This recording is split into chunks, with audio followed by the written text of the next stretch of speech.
still remember on 29th of October, where we were informed about the area contest by our area director, Toastmaster Gagan. And just after that day, the whole leadership team met and we decided we should do something different. We should take this contest, area contest, to a different level, and that gave birth to Orate 2020. From that thought to this day, we took up the challenge to make adversity of staying at home into an opportunity to remotely connect to all the people across the globe, to gather great minds from different areas, to gather great minds from different districts. This virtual conference sets up the strong message that if your intention is good and your focus, nothing can stop you. Nothing can stop you to get this learning, even in this COVID phase, to the next level. With that, let me also call out the 4 areas who are involved in this conference. The areas of Area G1, including HRDC Toastmasters, CKM Toastmasters, Vision Toastmasters, and Oracle Hyderabad Toastmasters, who showed immense faith in the area leadership and supported us throughout the last 30 days, along with 22 organizers, to put this grand show today. I, as the co-chair of Orate 2020, would like to call this conference open, and with a round of huge virtual applause, I would hope that today and tomorrow, these 2 days, would bring in a lot of learning, and I would like to hand it over to our moderator, distinguished Toastmaster Brillian, to take forward.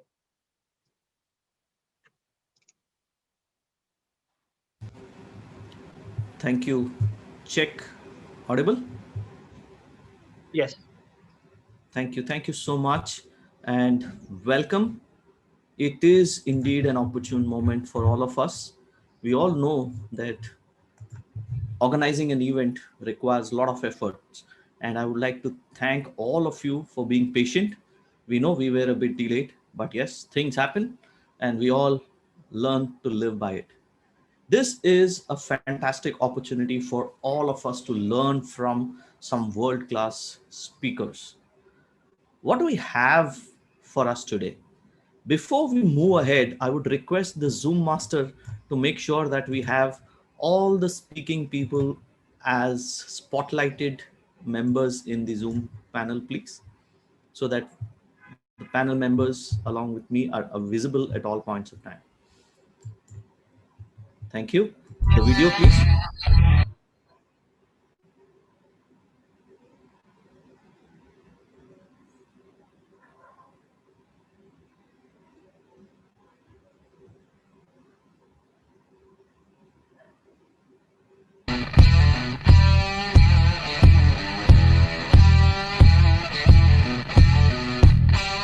A simple choice of word can make a difference between someone accepting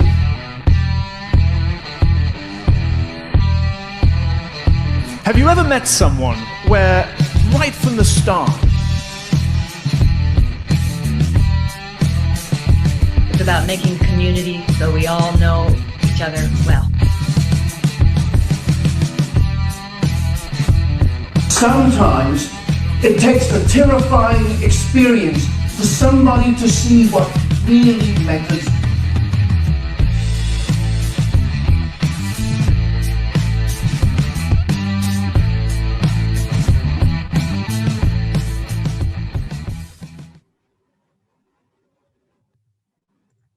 Thank you. Thank you for that wonderful video. Good morning, good afternoon, good evening, good late morning, good late evening, and early morning to many of you. Thank you for joining this panel today. And what do we have? We have stars. And who do we start with?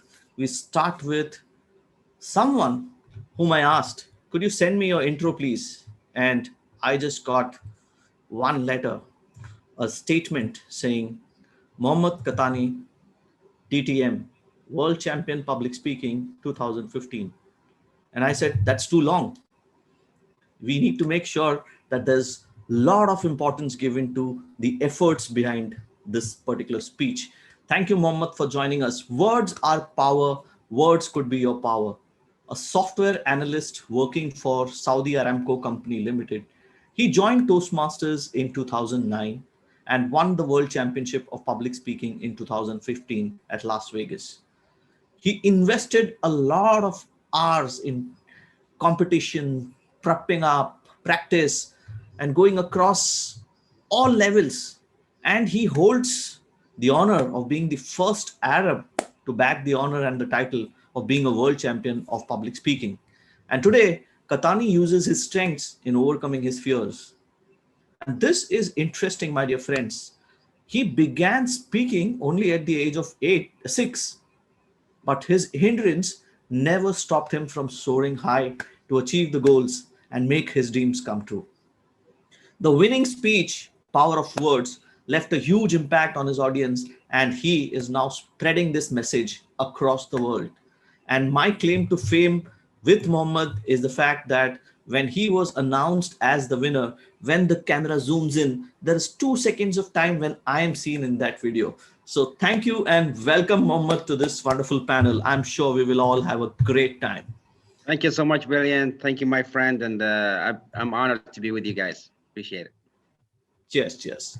And now we have someone who says it's just afternoon in London, Simon Bucknall.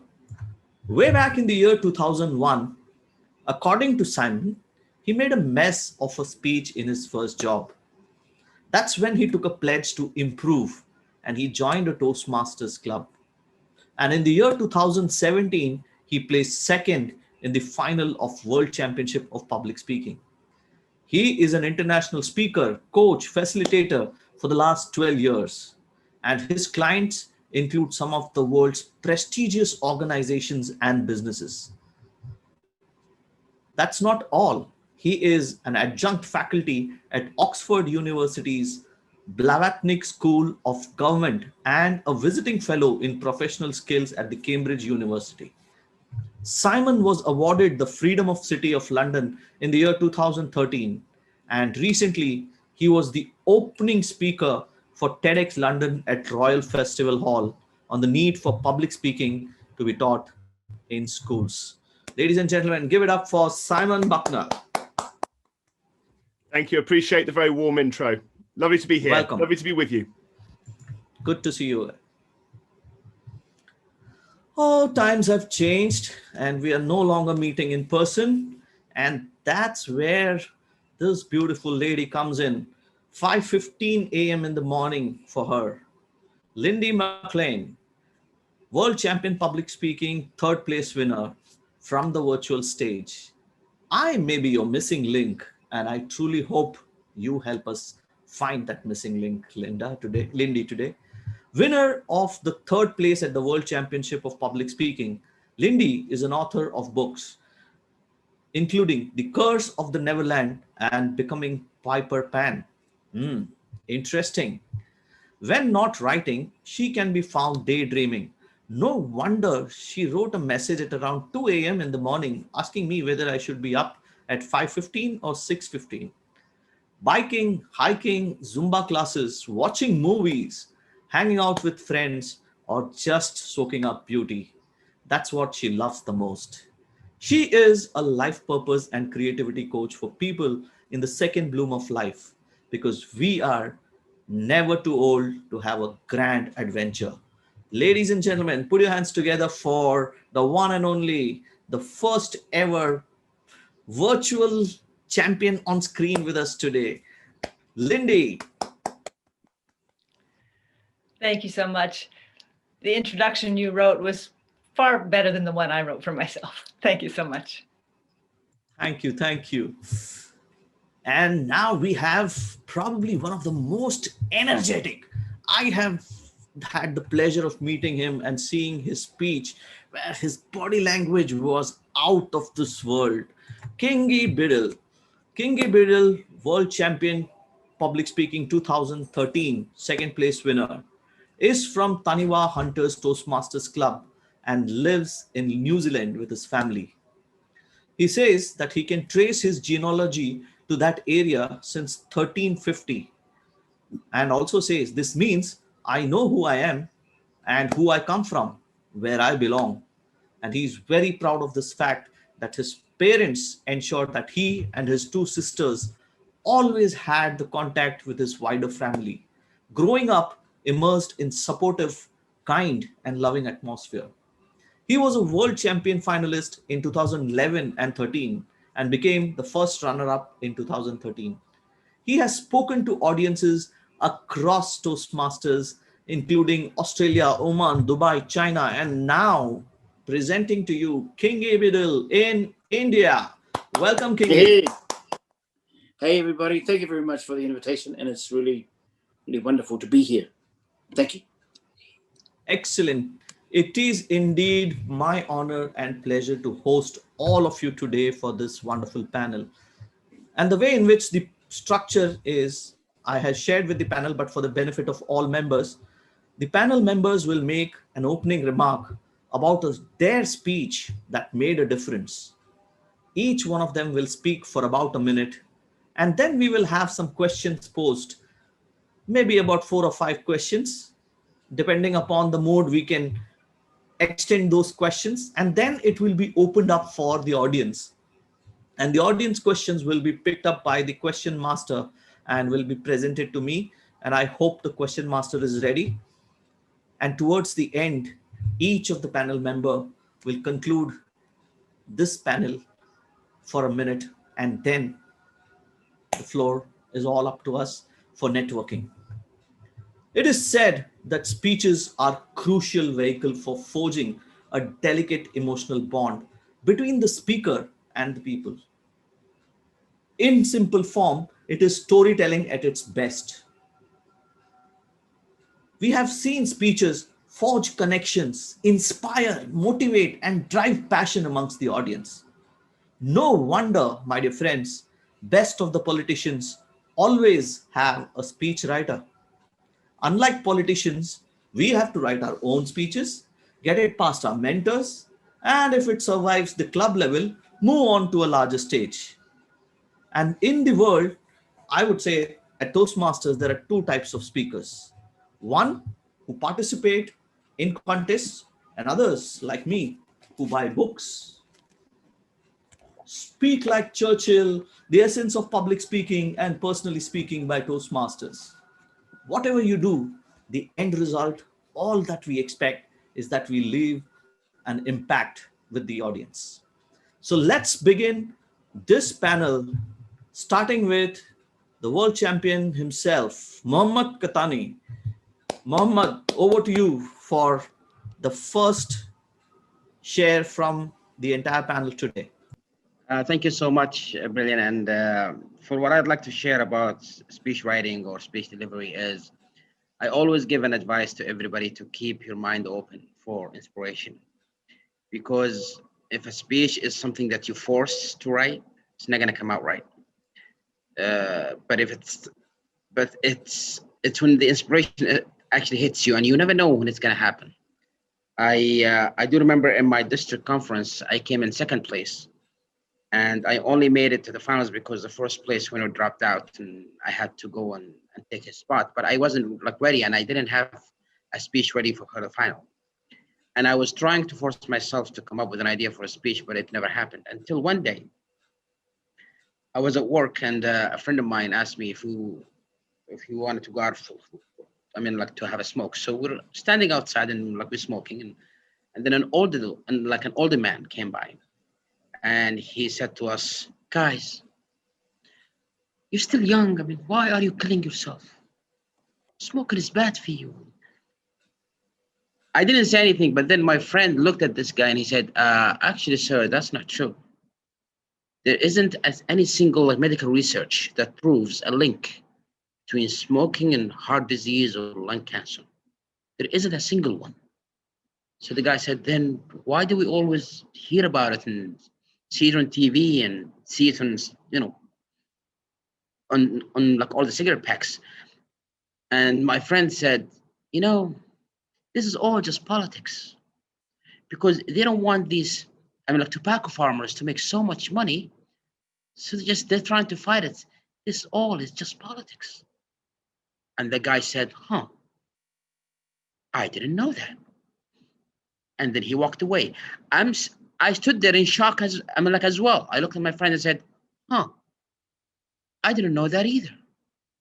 He looked at me and with a straight face, he said, well, I just made it up.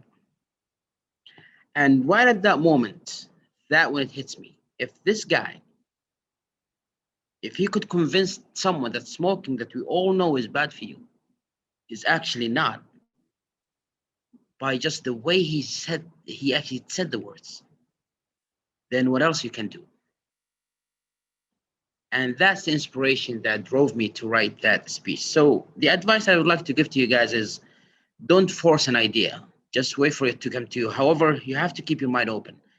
Every mundane activity that you do on your day, just keep your mind open because there might be a speech there somewhere. There might be a lesson that somebody else in this world is waiting to listen to. Thank you. Wow.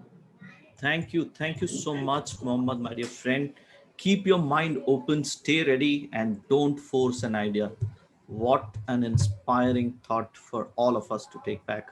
We now move on to Simon. Simon, please, over to you. Well, the speech that comes to my mind is one that you mentioned in your kind introduction, Brillian, which was the speech I gave in my first job where I made a total mess of it. So it was a speech that went badly is one of the speeches which I think made a real difference for me. It was back in 2001. It was actually my leaving drinks for my first job. And I hadn't prepared a speech. I didn't know I had to give one. I certainly hadn't had much practice. And it wasn't that I hated speaking in public, but I couldn't manage the adrenaline. And when I was called on, literally there was a speech. I thought my job was just to collect a nice present from my boss, and then we'd all go out and have a drink that evening. So I was asked to give a speech, and literally all those symptoms, which I'm sure many of us here can relate to. My mind started racing and heart pounding, and face went red. I stopped breathing properly. It was horrible. All I needed to say was, look, I've had a really nice couple of years here in my job. I'm going to really miss you. I'm going to go and spend some time traveling around in America and so on. But that's not what came out. It was just horrible. And I mean, I went around apologizing to people that night, saying, I'm really sorry.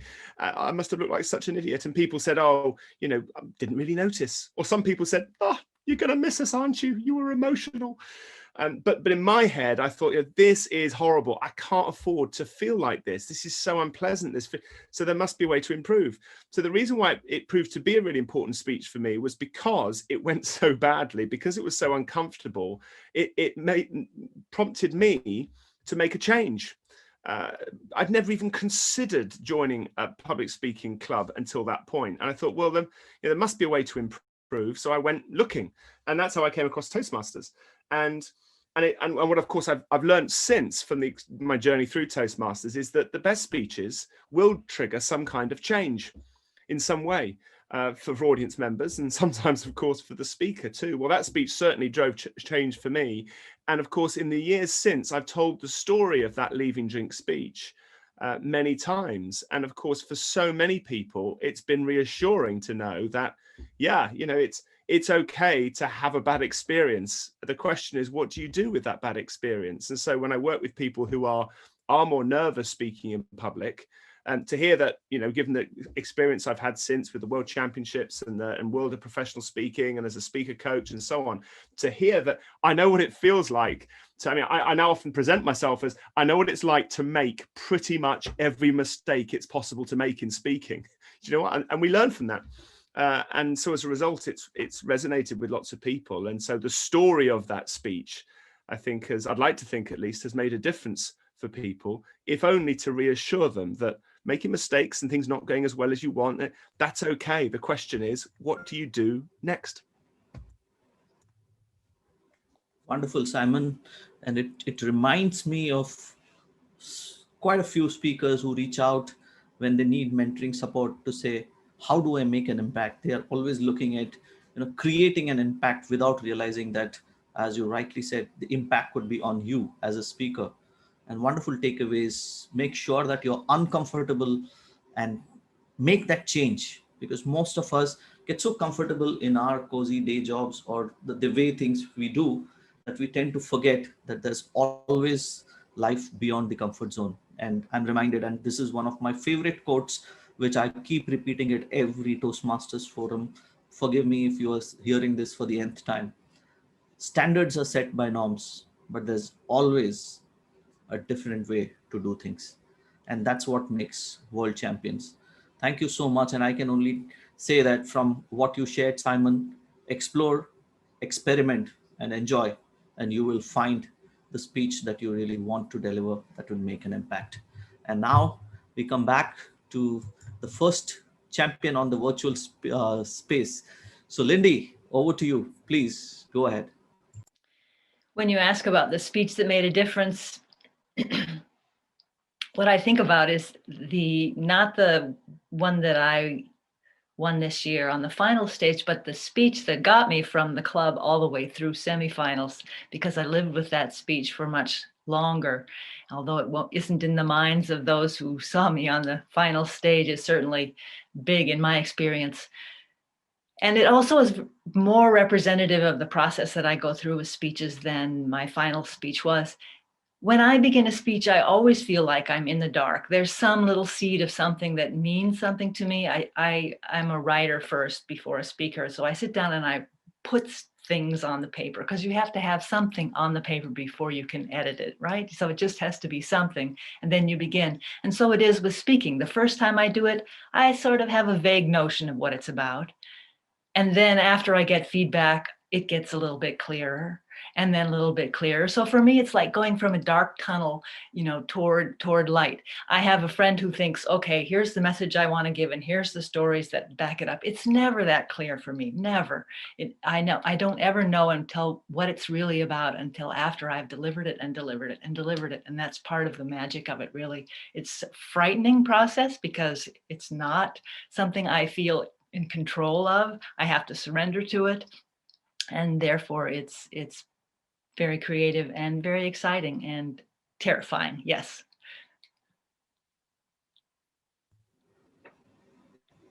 Thank you, Lindy, for that wonderful share. And what I can, definitely take back from what you shared with us is it's not important about the destination, but the journey which makes you a champion. And the steps are as important as the final milestone. And I love the fact that you said you are a writer first before you are a speaker. So writing it on paper makes a big difference. And that's something which I have been pushing across for all the speakers, saying that just write it down. We have everything available in the biggest hard disk that we've got. But when it's time to deliver, you need to make sure that it's precise and it delivers what it is expected to. And also the fact that keep on delivering. That's something which many of us, and I'm sure there will be questions around here where people would ask, what is it that motivates you to keep on delivering, because most of us would want to deliver to win. So we'll come back to that question. Thank you so much for this wonderful share, Lindy. And now we go back to the man whose book awoke at around 2:33 a.m. in the morning. Kingi, take it up. It's up to you. It is 7 minutes past 3 in the morning, in the future. So I think for me, I am in New Zealand. We have, and I want to acknowledge everybody who is being affected individually or with your own families with COVID. Here in New Zealand, we have our own. We have what we have called lockdown, and one of the things that I do to look after myself is to watch Netflix and Prime Amazon. Now, Prime Amazon, there's this new TV series called Goliath. I just think it's fantastic. Billy Bob Thornton plays an amazing lawyer. Now, why am I telling you this? It's because I want all of my friends to watch that program so that they can get the same enjoyment themselves that I get for myself.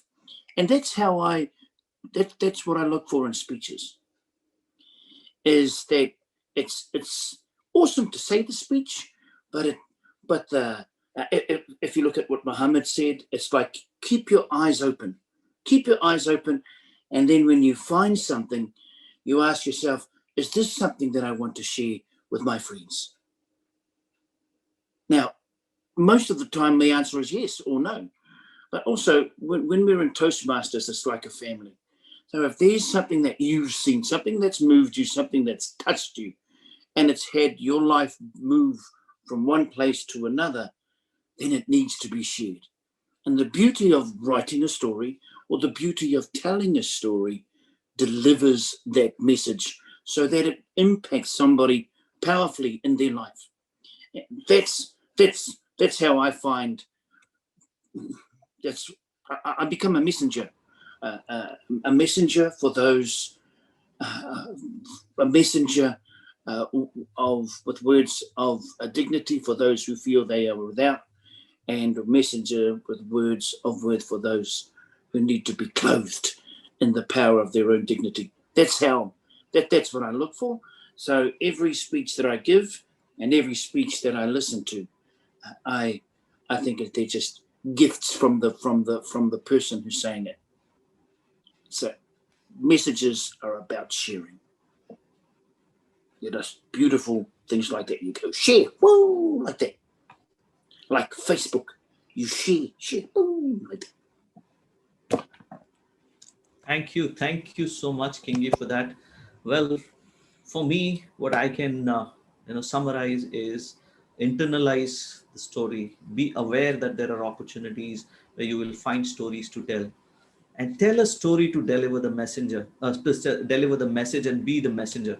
Wonderful, Kingi. And I think most of us get caught in the trap that there needs to be something really life-changing that needs to happen to deliver a message, which is something I believe is a misconception. Case in point, just recently I just released a video on Friday on this. Is there is this coconut seller who delivers coconuts in my society every single day. So I ordered for 2, and occasionally he would drop 3, and I would send him a message saying, I don't need 3, I just need 2. It continued for the entire month until the time it was time for me to pay him. When I paid him, he just charged me for 2 per day. And I asked him, why were you delivering the extra coconuts? He said, sir, each day the size of the coconuts were different, and I did not want you to feel shortchanged that I did not give you value of this. What a beautiful message that simple experience can communicate, provided we are in a position to tell the story. So you don't need a life-changing experience to change a story. And that's where we now move on to some wonderful questions that we have in store for the panelists. And we begin with maybe Simon. I think people have started posing the questions, but we'll get on to the audience questions a bit later. For you, when you failed the first time, what is it that made you keep going at the World Championship in spite of knowing the fact that, okay, I failed first time around? It's something inherent that you feel, oh, I don't need to do it, right? I think specifically when it comes to competitions, when you think about the World Championship, right, specifically with speech making, it's the most wonderful journey, the speech contest. It's not a destination in itself. Any contest is part of a speaker's journey. If you think about it, if let's say right now maybe it's 30-odd thousand people that enter each year. There's 2 ways of looking at it. One is to say, well, let's say it's 30,000 people that enter a competition each year, that whether it's the World Championship of Public Speaking or something else, you can say, well, one option is you say, well, 29,999 of them are going to be losers because there's only one winner. That's one way of looking at it, right? And people in this country, for example, when I first competed back in 2006, it's quite a long time ago now, I went through to Washington to as it was then, the inter-district, nowadays known as the semi-final, and didn't get through into the world final. But as far as anyone in the UK was concerned, and in Ireland, I was a quote unquote a winner because I'd won the district. But of course, for people that saw me compete in Washington, I did not win that contest. I didn't place in the top 3, and so it's all a matter of perspective. So anyway, the point is that you either see it as 29,999 people lose and one person wins, or you just see it as an opportunity where everybody gains, everybody wins in some way. And of course, winning is not about purely winning a about winning a trophy. It's about the satisfaction you take from the journey you take, the experience of crafting the speeches, the satisfaction of making some kind of impact. Yeah, that's what makes it enjoyable. And I hadn't competed for a few years before I entered again in 2017, but I for years knew that I would want to re-enter at some point, because it's a wonderful catalyst for developing new material, and you push yourself. And I didn't enter the competition thinking, oh well, it's all about winning, or it's all about somehow making a difference to my profile from a professional speaker point of view. Genuinely, I just wanted to have the enjoyment of pushing myself, of forcing myself to create time to develop new content. I really connected with what Lindy was saying earlier about what her the speech that got her into the world final meant to her, means to her. I felt the same with Vancouver. I developed a brand new speech, totally fresh content at club level back in the February of 2017. And it went through enormous change through the rounds of the competition, including after winning at district level. The speech changed hugely from district through to world semi-final. And I think it was for the better. It was a most wonderful journey. It really was.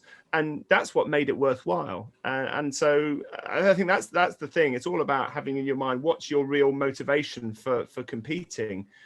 And if it's just winning for an end in itself, I'm not persuaded by that. That can be obviously an incentive to work really hard, to do the very best that you can as a speaker. But the last thing I'd say is this. I rewatched a film a few months ago called Cool Runnings. It's about the Jamaican bobsleigh team in the Winter Olympics. And there's a comment made by one of the characters in that film who says, if you feel you're not enough until you get an Olympic gold medal, you'll never feel enough even when you've got one. And I think there's real wisdom in that from Cool Runnings, right? So I think that's I think there's a lot of truth in that. Thank you, Simon, for sharing that. And I still remember that egg from Cool Runnings. If you know what I'm talking about, the egg that the person carries around when he's in that bobsleigh. A wonderful reflection on that. Thank you so much for this share. Leave a lasting memory. Use as few words as possible, and strive with every fiber of your being to avoid being the type of person who rambles on and on with no end in sight, more likely that not causing more listeners to sit and think to themselves, oh my goodness, can somebody please make this stop? I'm sure you know what I'm talking about. This is the speech title which happened immediately after Mohammed Qatani won the World Championship of Public Speaking in 2015. This was the title of Aaron Beverly's speech. So Mohammed, this question is to you, and probably you may add some thoughts to it.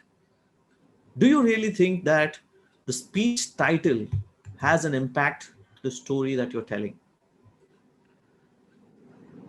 Well, I mean, like one thing I try to not do when I choose a speech title is, I always choose my speech title after I've done writing the speech. But the one thing that I try not to do is not to make the speech title just give away the speech.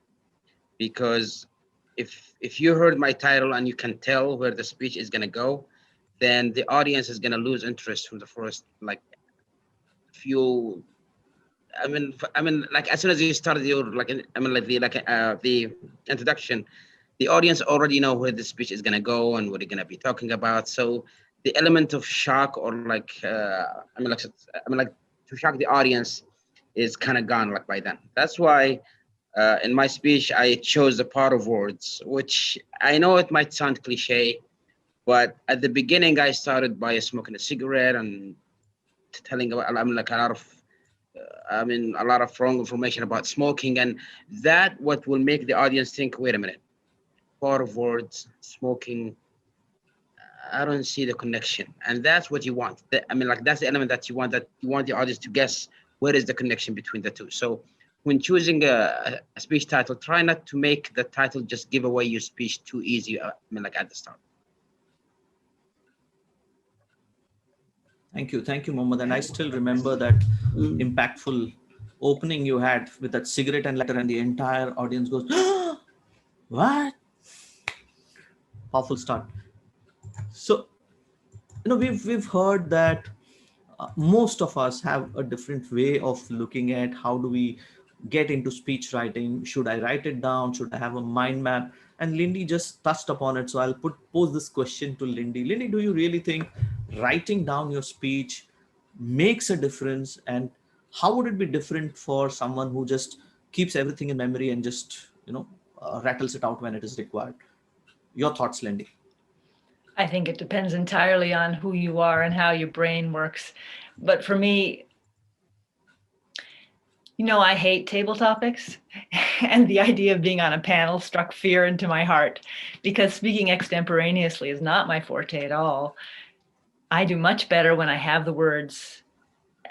I wouldn't call it memorized, let's call it internalized, because you've done it so many times it just comes out without thinking about it. But I do choose the words carefully, and that I do through writing them down, and that it just comes more naturally to me. I don't say that there's a right or a wrong way. That's simply the way that creating it works best for me. And also it ensures that I can express myself precisely and fully, where speaking extemporaneously, I can't guarantee that I won't be going, so, right. So writing works for me for that reason. Yeah, to each its own. Thank you, Lindy, for sharing that. And now I come back to Kingi. Kingi, this is probably a question that most storytellers or people who deliver powerful speeches have, is should I write a story or tell a story that sells, or sell a story that sticks? Can you say that again 5 times quickly?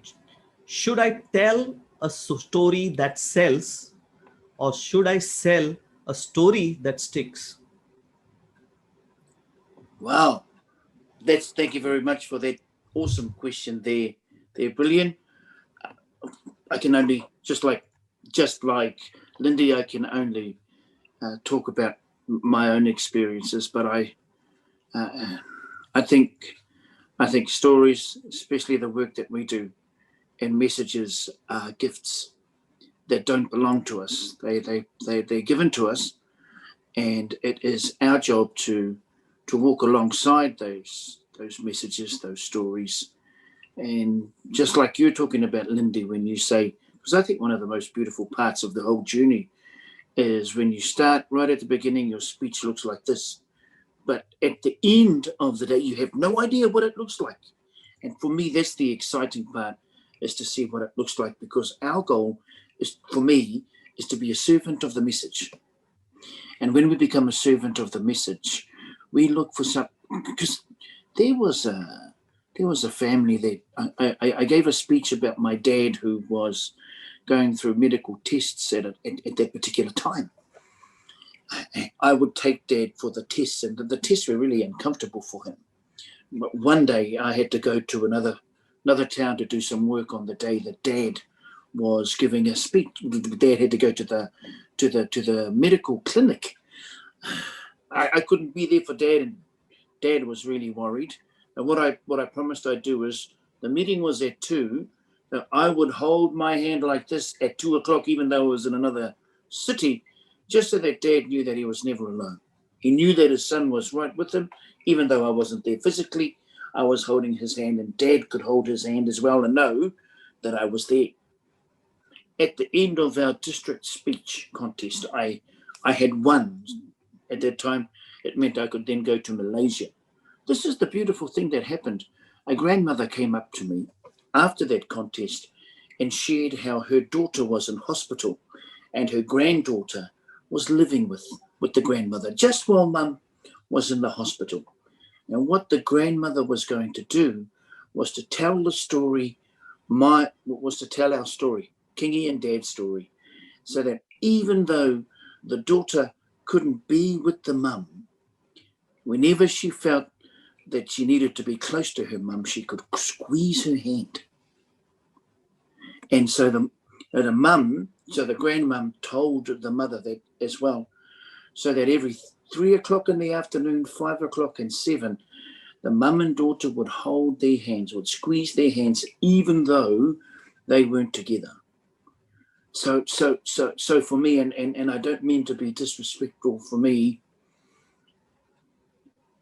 it's about nothing when I speak, and for all of us here, especially Mohammed, when I watched your speech, it was beautiful, is that I don't say a speech to sell. My speeches are to touch, to inspire, and to move. And that's the beauty of the human spirit. And we're given that opportunity by using our speeches and our messages and the books that we write to do that. Be human to connect, it's to be human to touch. And how I do it, and how I like to do it, is through my speeches and the sharing of the messages. Thank you so much for that.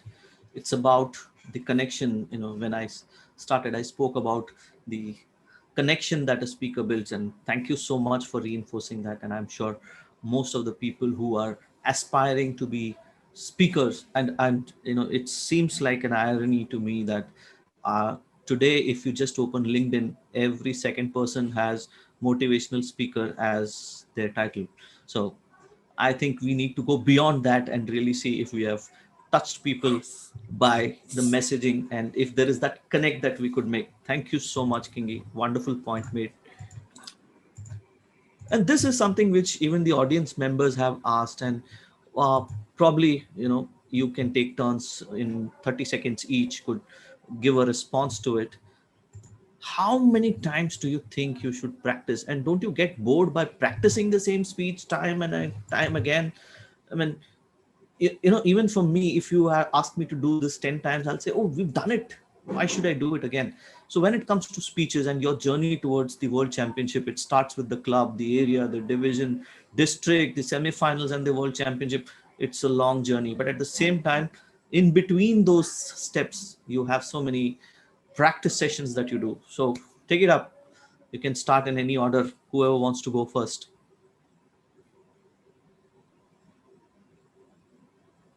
Simon has unmuted himself. So Simon. Yes, I saw a really interesting interview with, oh, sorry. Yeah, I saw an interview with Anthony Hopkins a while ago. Can you hear me okay? Is it connecting? Yeah. Yes. The Oscar-winning actor, Anthony Hopkins. And he was being interviewed on how he prepared for roles. He reads a script out loud when preparing for a role 250 times before he starts actually rehearsing.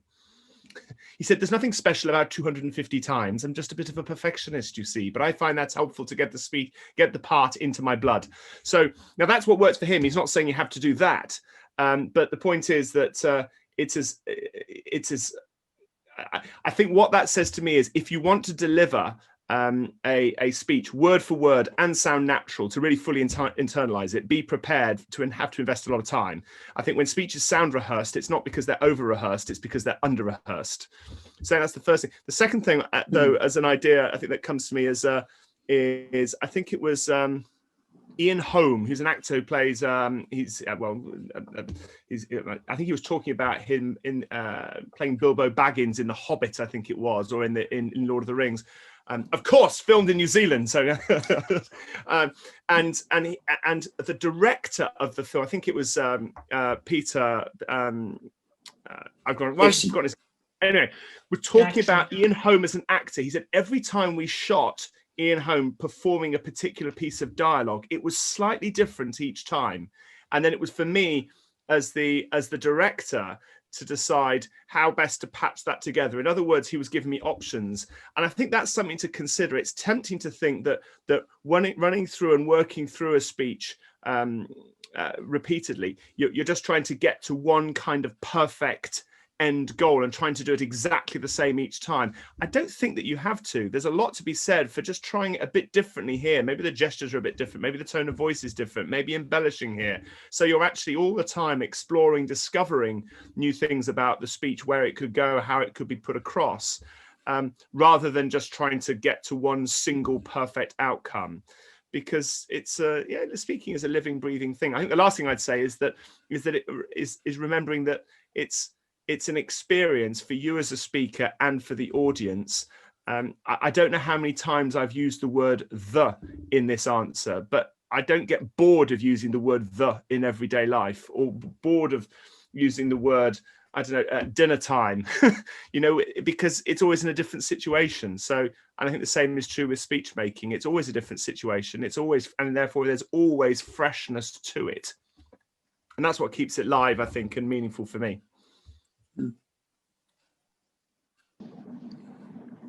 Peter Jackson, there we go. Suddenly it pops into my head. The director. Sorry, back to you, Brilliant.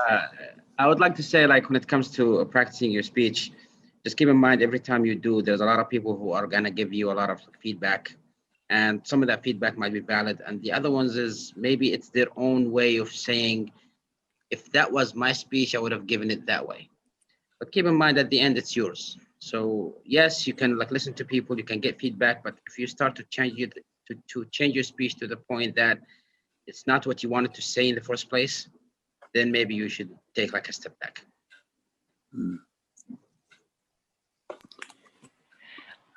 I would say, go ahead, Kingi. Go ahead. Oh, cool. Thank you. I think for me, when I practice my speech, it's about getting to know the speech, not just get to know the speech as and get to know the words, but to get to know the speech, because for 6 or 7 months, you'll be spending a lot of time with that speech. So it's always nice to get to know the free speech, get this feel of the speech, so that ultimately it becomes, I know what the word is in Māori, but ultimately it becomes a companion. Often when I finish competitions, I thank the speech for coming to visit me and send the speech along its way. My second thing that I'd like to say is that when you practice your speech, the beautiful thing is that when you practice your speech, other ideas start to come along, and then that actually helps you. It's like what a carver does when they're carving particular statues or whatever is that they carve, is that it's in the finer points. When you practice, better ways of saying a particular line, more authentic, genuine ways of saying a line comes out. And that's one of the beauties. And the other thing too is sometimes if it seems boring to you, then it's working.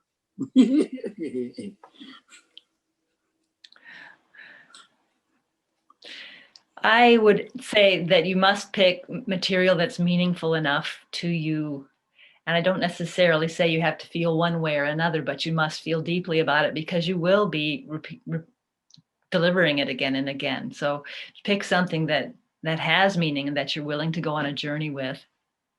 And then I really loved what Simon said, especially on camera, being able to deliver something authentically is really the charm. That means not necessarily saying it the same way every time, which means you need to know it well enough or feel it well enough that you can do it a little differently.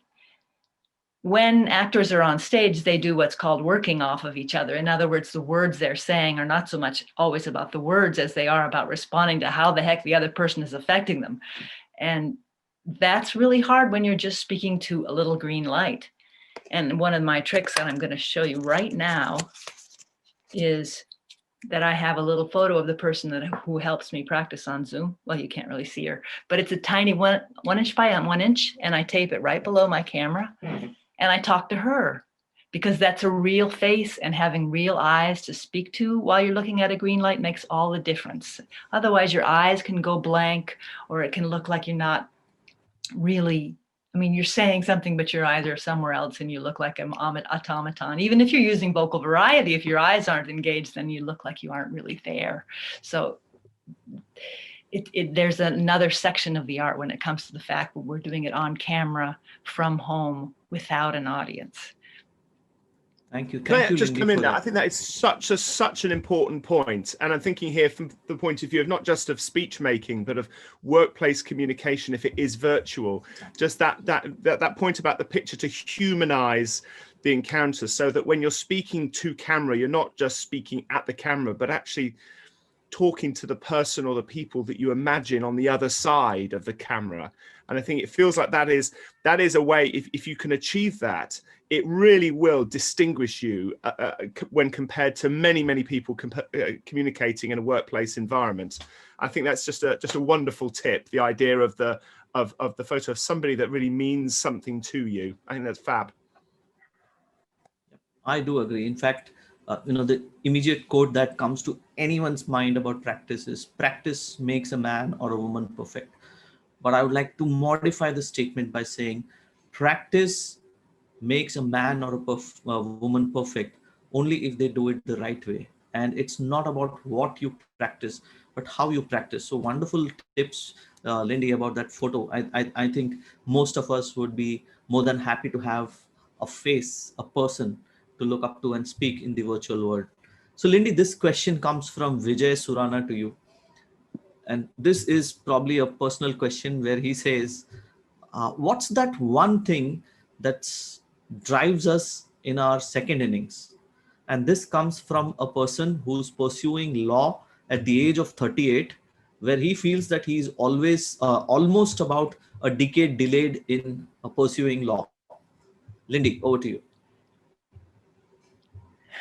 Life is always about perspective, and your journey about feeling too old you can feel too old at 35, you can feel too old at 75. And so it's not ever about the age, and always about what's in your heart and what you're willing to open yourself up to next. I think so often in life there come those, for I think every one of us, there comes some dark spot where things close down and we think, to heck with this.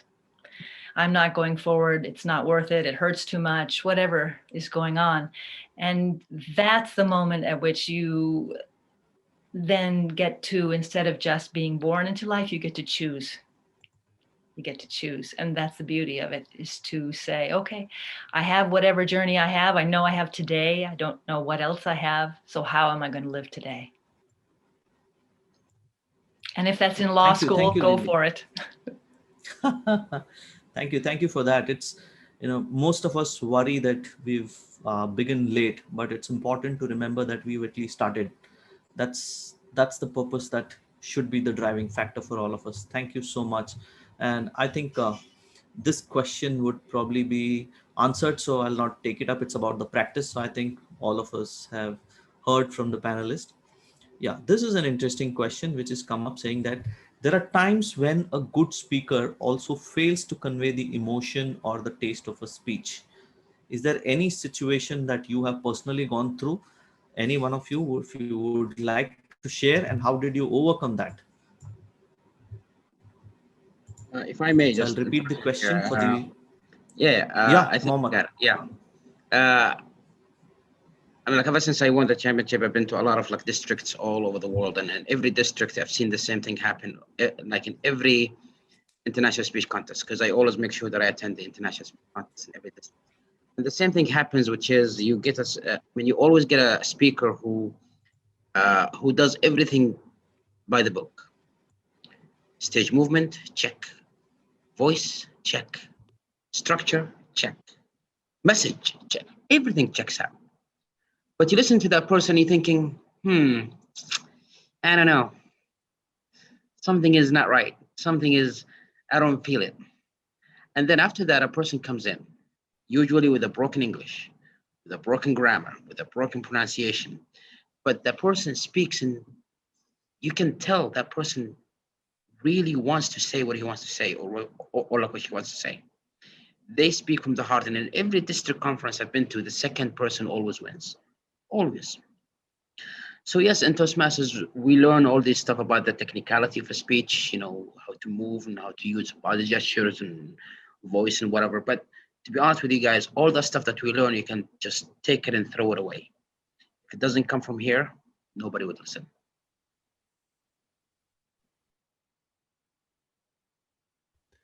I think. Thank you for that. Thanks a lot. If I may, can I just add to that this point about please. not getting too distracted by technique, I think certainly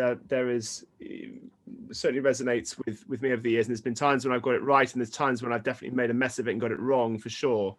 I think when I look back, when preparing speeches, the most time-consuming part of the process has not been staging or even necessarily the wordsmithing or the gestures or all that stuff, vocal variety and those sorts of things. It's been getting clear on what the speech is really about and getting to a point where you think, okay, now I feel truly connected with it. And I can think of my speech in the semi-final in Vancouver. That was definitely the case. And for a variety of reasons, actually, in the world final, and partly because I did incorporate feedback from other folk, which I think actually I shouldn't have incorporated in the final. I actually myself didn't really feel it in the same way as I had done with the semi-final speech. And so I think I think what you'll find is that you'll know you're onto something with your speech when you actually physically feel it. In other words, trust your body, your gut. You'll physically react to stuff. You'll feel a tingle. You'll find yourself smiling or chuckling, just the thought about something. You'll feel your body will tell you the answer instinctively, without even being able to control it. You will actually really feel it. And sometimes it can take quite a lot of time to get to the root of that. And just last thing I'd say is this, that sometimes you'll find that goes back to the point about being open to ideas, I think that Mohammed said earlier in this conversation, that sometimes those moments of where you really feel something in everyday life can just pop up almost accidentally and just in conversations or over dinner time. And actually, if you can then capture that, log that, and then bring that to a speech, that can be real gold and beat endless hours sweating over a Word document or a PowerPoint slide. Yep, agree with you, Simon. And this question is, Lindy, you have something to say? I was just going to add that. Yeah, please. Now I lost my train of thought. Darn it. Well, I'll come back. I'll say it later if I remember. No worries. Excuse me. No problem. And this question is a bit of a surprise to me because it's directed at Kingi, and the question, I found it a bit amusing as well. The question is, how do you keep yourself so energetic on stage?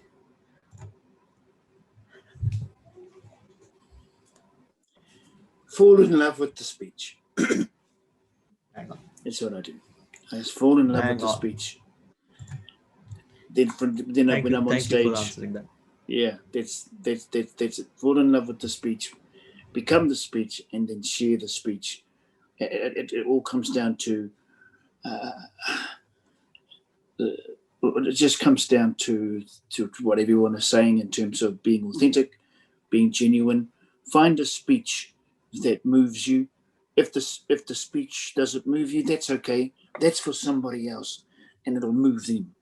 And if you can do that, and you're wanting to share that speech with everybody, the excitement will always come out.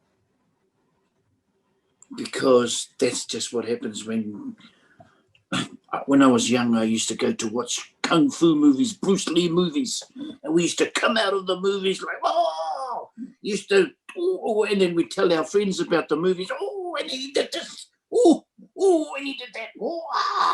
You need to go and see that, because that's just what we did. My gosh, I can touch your life. Ooh, you need to do that too. Power of words, things like that. And that's why, because I just get my heart lights up, and the opportunity and the privilege and the honor that it is to share the story that's chosen me.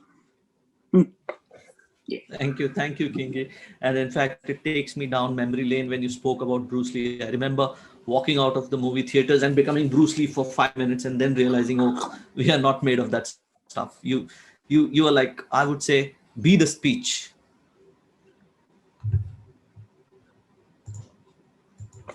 The next is an interesting I remember question. what I was going to say, which was on top of what Simon was saying, was to be willing to go into emotional territory that feels uncomfortable. That when there's a topic that you feel completely confident about and control of, it's probably the wrong topic. That feeling slightly uncomfortable, slightly on the edge, a little bit vulnerable is going to make you much more accessible to the audience. Yeah, I think Mohammed's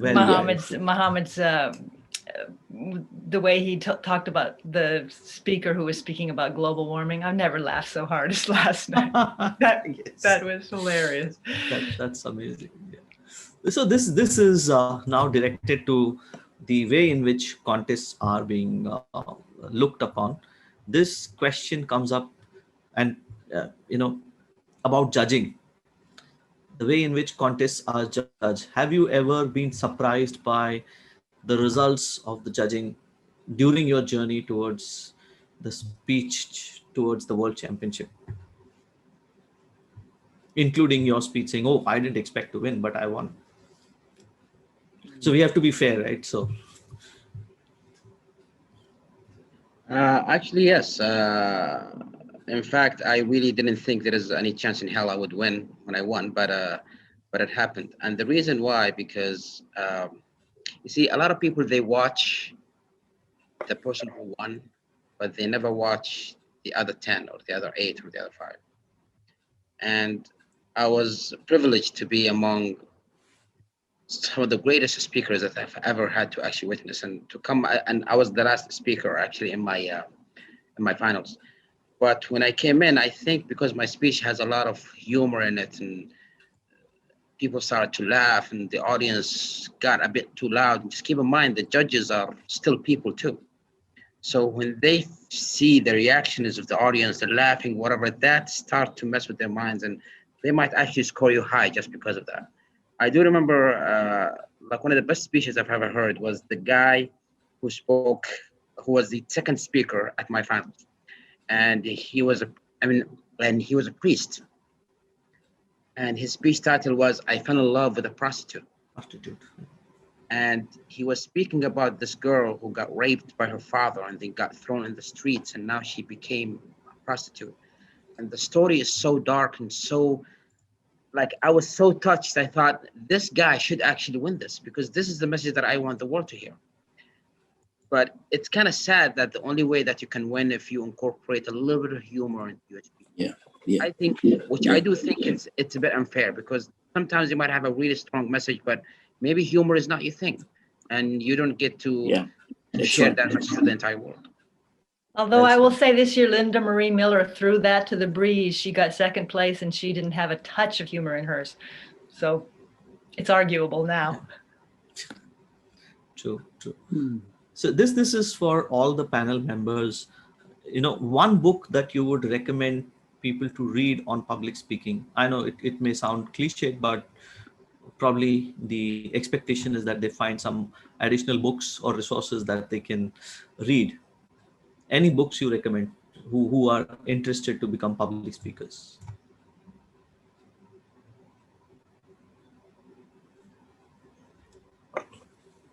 Simon? Yeah.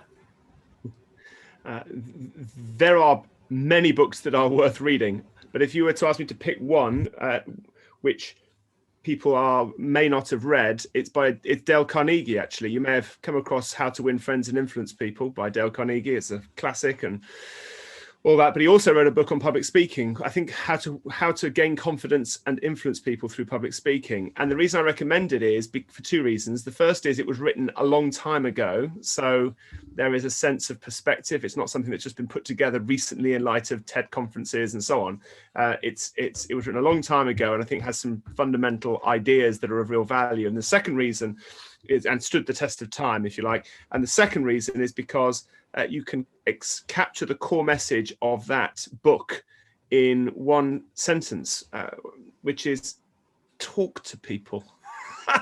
It really humanizes, I think, what public speaking is about. Talk to people rather than worrying about getting it perfect and delivering it immaculately and remembering everything. It's just talk to people rather than getting too caught up on perfection. And I think that's a really valuable insight. Dale Carnegie, How to Gain Confidence and Influence People Through Public Speaking. Thank you, Simon. Thanks for that. Any other books? Anyone has a recommendation? I actually, in fact, I don't read, but no, actually, the way I just look at it is speaking is like swimming. I can give you a book that will teach you how to swim, and you can read the whole book, but you're never going to swim until you actually try it out. Do what? So I never actually, I mean, like I've never read any books on like public speaking, but I think the more that you speak, the more that you start to feel what the audience want to see and you can tell if your audience are enjoying your talk or are they getting bored, and you fix it as you go along. Agree with you there. Mohammed very rightly said. But yes, there are books, there are sellers who keep selling books, and some of the books I have really loved, and it's not just because the entire book is good, but there are certain elements from the books which you can take back. And one thing which I personally recommend people is don't try to ape someone else. If you do that, you become a monkey, and people are not looking for a monkey. They want to have someone who's actually out there to touch your heart, who's out there to say, this is what it is. And as Kingi had rightly said, you need to build that connection so that even if I'm not there present physically and I'm touching him, he knows, yes, I'm there with him in that moment. So that's the power of a speech that we should be looking at. And one last question as we conclude the panel is, which personality outside of Toastmasters inspire you? One personality that inspires you outside of Toastmasters. And this is a conscious question. I think most of the time we get responses in terms of, Toastmaster members. So any personality who's a good speaker. I mean, like I'll start. Mine might be a bit of a cliche, but I think like Nelson Mandela, not because he was a speaker, but because the guy was locked down for more than 2 decades in solitary confinement. And then he was let go and he was given so much power that you could have abused and took revenge on those who actually locked him up for that long. But he chose to do what's right for the people. And I think it takes a lot of like willpower for a person not to seek revenge after someone has been wronging you for that long of a time. And that, for me, is a person that I aspire to kind of just follow in the footsteps. Thank you. Thanks, Mohammed. So, Lindy, your personality outside of Toastmasters? Many of my chosen inspirations are actors, and I use that term for both genders. Meryl Streep is one of them, because she devotes herself so fully to her craft that she surrenders to it and she goes so deeply, and it's just completely an inspiration. And thank you for that. Kingi. Yes, I am a Martin Luther Kingi fan. Why is that? That is because I love his imagery. I love his quotes. Just have a couple here. Darkness cannot drive out light. Only light can do that. Hate cannot drive out hate. Only love can do that. The time is always right to do what is right. He uses words to paint pictures. And that's what I love to do. That's what I like about Martin Luther King. And as a speaker, in terms of a messenger. Thank you. Thank you so much. And Simon? For me, I'm cheating here because there are two really, but Michelle Obama, I think, is stunning. I don't mean for reasons I'm not talking about going into the words of the politics, but because of just her humanity, and to see her on a mission, working with, speaking to and inspiring, particularly young women, of course, but also more wide than that.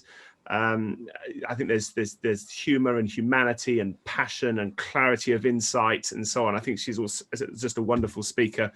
And the second is Ken Robinson, who became famous publicly as a result of the TED talk he gave, "Do Schools Kill Creativity?" He is British, but wonderful storyteller. I think a great example of somebody that is just so natural, so conversational. He actually died just a few weeks ago. But if you haven't checked out his TED talk, Do Schools Kill Creativity? It's well worth looking at. I think it's the most downloaded popular TED talk still to this day. No slides. There may have been a script. I'm sure he internalized his content, but it comes across as having a conversation with an audience. And I don't think you'll find a better example of a storyteller in action. Perfect. Thank you, Simon, and all the panelists. In fact, it was not asked, but I will also share. For me, it's an actor, an Indian actor, Ashish Vidyarthi. And I have seen him, and I have seen how he internalizes, personalizes stories, and he creates the impact based on the audience that he addresses. And I have seen almost about 10 different sessions that he conducted, and each time he had an impact so powerful that at least 10% of the audience went back thinking, wow, this is something which we should do. So it really doesn't matter. And as Kingi and all of you have rightly said, it's not about the language, it's not about the words, it's not about what you're doing, it's about the connect that you build. And I'm reminded of the great dictator speech Chaplin gave, a very powerful one. Yes. And it starts by saying, I'm sorry, but I don't want to be an emperor. That's not my business. I don't want to rule or conquer anyone. I should like to help everyone. And that's what I believe should be the objective for every speaker. Help people. Speeches move people to action. It can build. And thanks to Toastmasters, we have such a wonderful platform where we can continue to sharpen our skills. Today's panel was one such icing on the cake, and I wish we had more time. I truly, truly wish that we could spend a lot more to understand about how we can make ourselves better. And these are the members who made sure that they shared and helped us understand what made them successful. We have so much to learn, and it will continue. And I would like to thank Orate 20 for organizing this panel. Thank you, Mohammed.